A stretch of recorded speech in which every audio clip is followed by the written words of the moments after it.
Hello everyone, and welcome to this GameWare's Building Chester Zoo series, episode 15. This time around, we are focusing on a couple of enclosures just next to the chimpanzee house, which you'll probably glimpse at points throughout.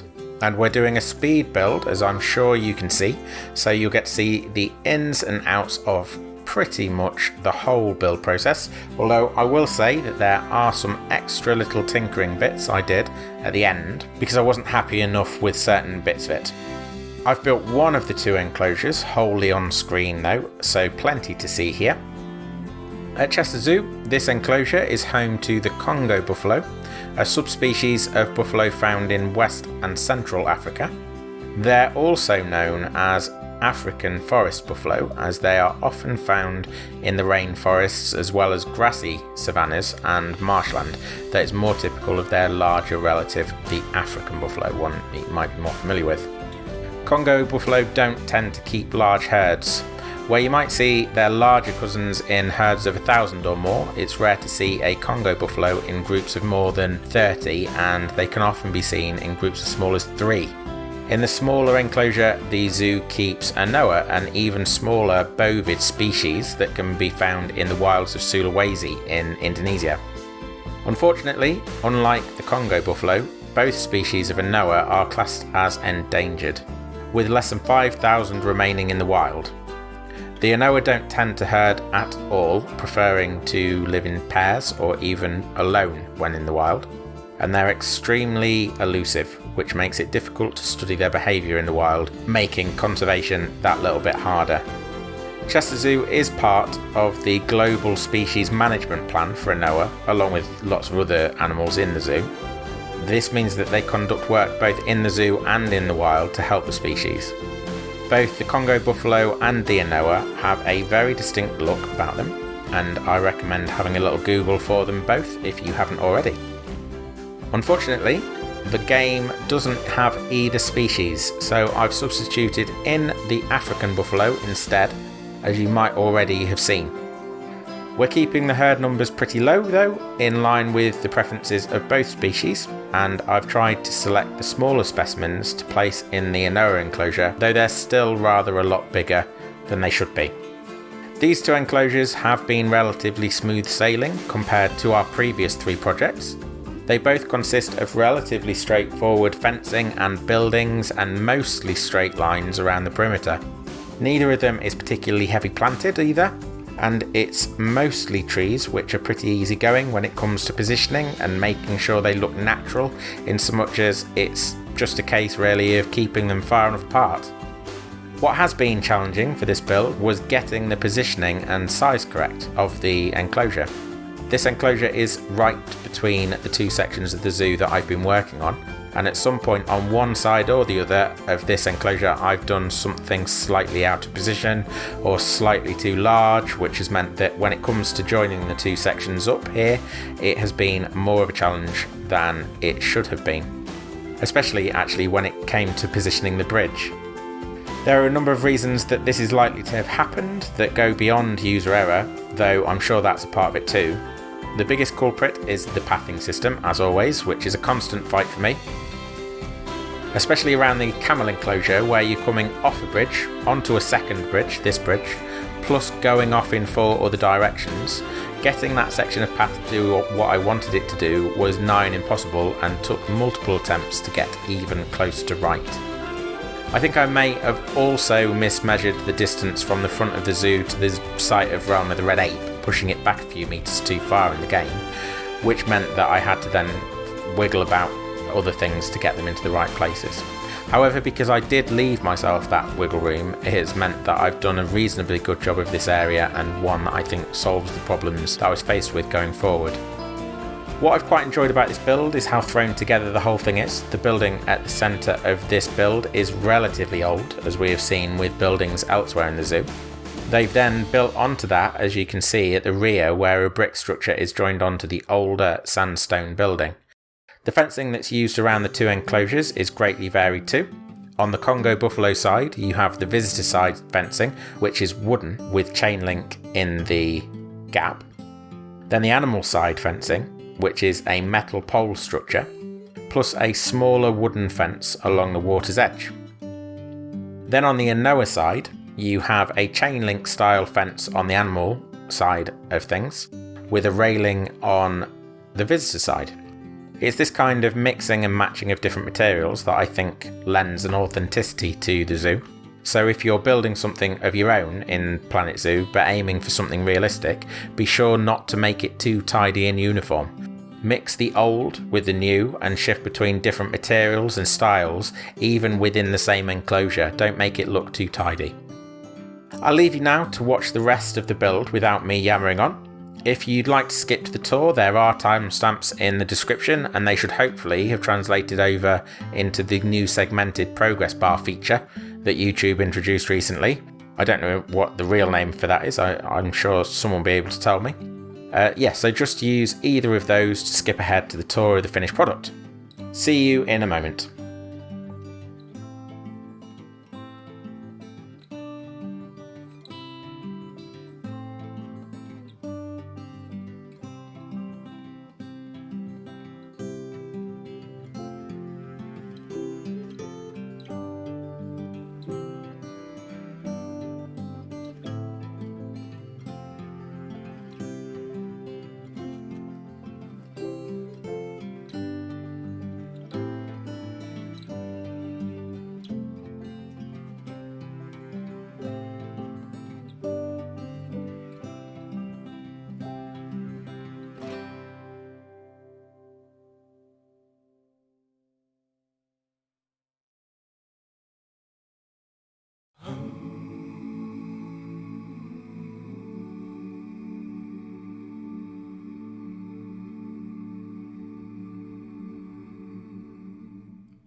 Here it is then, the area that we've been working on for this week, the 2 enclosures and the building.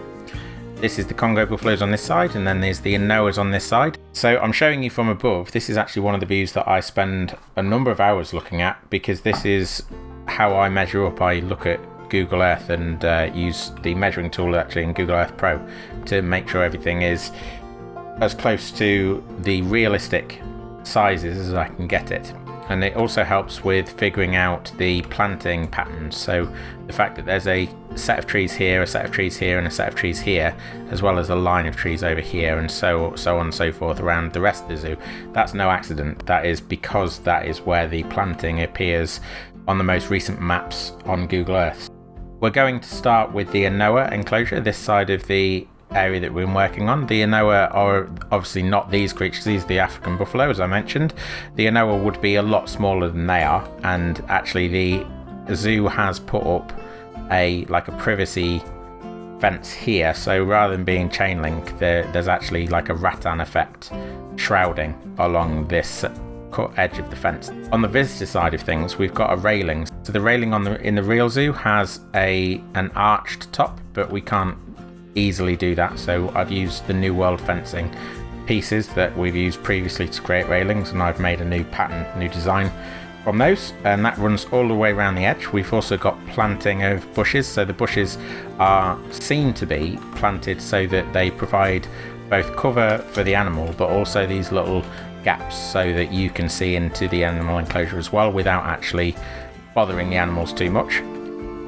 Also, you might have seen in the video that these walls here were up above the roof, so they would have come up to sort of here, the same as the front and the back do. But actually looking a little closer at the building, it seems that these sides, this side and the other side, they actually are in line with the roof, whereas the front and the back are actually, as they appear here, they rise up above the roof. Another one of the changes that I've made though is that where the front and the back were previously uniform, they looked exactly the same as each other in terms of shape, I've actually shaped this one to be a little bit more off the shape of the front, because that is actually how it is. It seems to be more curved at the back for some reason. If we just click through the wall and have a look in here, you'll see that we've made these doors. I quite enjoy making the doors. It's as close as I'll probably get to doing adequate carpentry, and even then it's probably a little bit dodgy, but this is what we've come up with for here. It's similar to doors that we've made, but obviously the window positions and things are different to previous versions, and also we've got this panel here that is different orientation to the rest of the frames. The other thing that you might have noticed that was a bit dodgy, and probably still is to be honest, is this bit of stonework here, which was very, very dodgy before. I'd got it looking alright on the outside, but then on the inside it was awful, to be honest. So I've changed that a little bit to make it a bit tidier. It's probably about as good as I can get it for now. This is the part of the building that's been added to the original building, so everything except this I think is original. All of the stonework around the building as well, the walls and things, I think are original. Another gate, so another design for a gate, I'll pop that onto the workshop as well. We've got a couple of gates on there now.